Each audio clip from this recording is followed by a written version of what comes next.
There's a very interesting story in Christian history with a group of people called the Knights Templar. The Knights Templar was a group of people, a society, secret or not.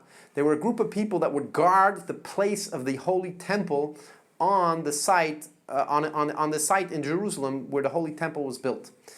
Now, the Knights Templar were originally part of the Catholic Church.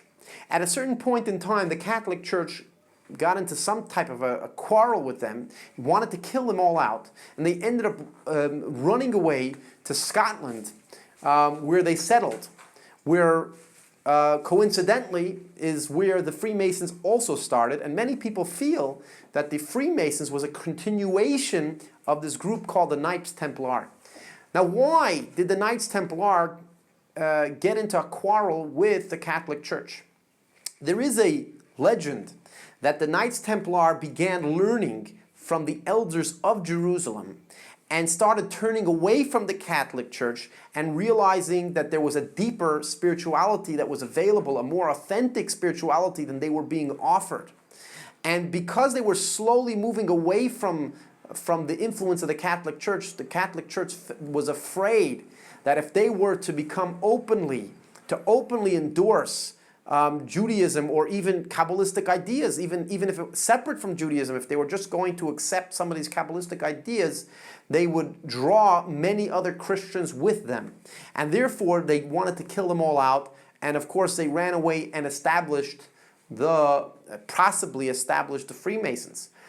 Now, what's interesting about this is, as I mentioned earlier, is that the Freemasons seemingly, from what I understand, want to build Solomon's Temple, which makes a lot of sense with these Knights Templar. The Knights Templar were very interested in the rebuilding of the temple, possibly because they understood the deep value of the temple, not just for the Jewish people, but for the entire world.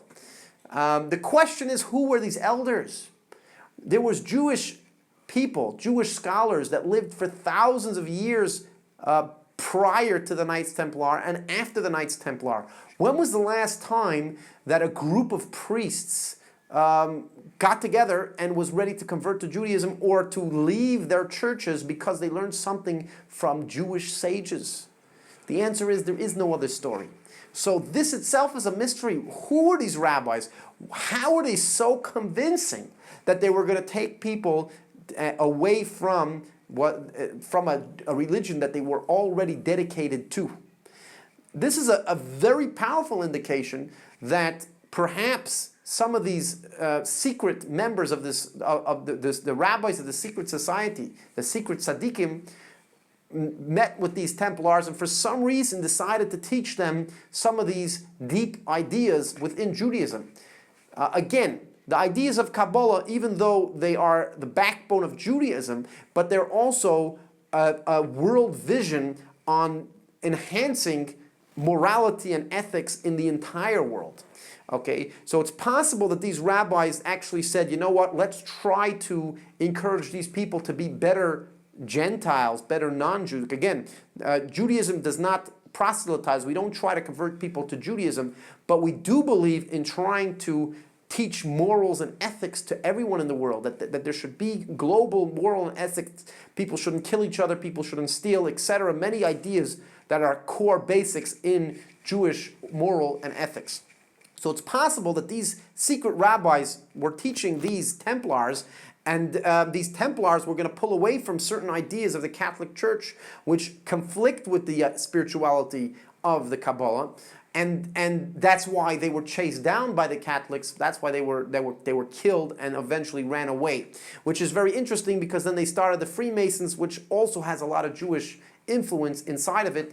The whole idea makes sense from a conspiracy theory point of view. However, there is no literature to know this, so there's no way of knowing that this actually happened. But seemingly these mysteries point in the direction of a group of people that have information that is not available to the average Joe Schmo. However, in more recent times, there's been a lot of there's been a re-encouragement by the Lubavitcher Rebbe, who lived in Brooklyn. He once again convinced Jewish people to teach to teach a lot of these spiritual ideas even to non-Jews as a form of enhancing moral and ethics in this world and to bring goodness and kindness to this world. So you see it once again is that a lot of these Kabbalistic ideas are getting to the non-Jewish world and encouraging many, many people to be better people, and in some cases to reject at least certain ideas within their current religion which conflict to authentic spirituality. I'm not saying that everything in every religion does conflict with these ideas, but there are definitely certain things that will conflict with many religions when it comes to the ideas of Kabbalistic teachings. I personally have taught many Christians, many atheists, ideas of Kabbalah, and many of them actually changed their ideas, changed their point of view. Not necessarily converted to Judaism, but many of them understood God from a deeper level. They understood morality from a deeper level. Many atheists stopped being atheists because they realized that the God they reject doesn't exist, but a different God, a different definition of God, which they understand, actually does exist. So these ideas are extremely powerful and have influenced many people in the past as well as in the current times.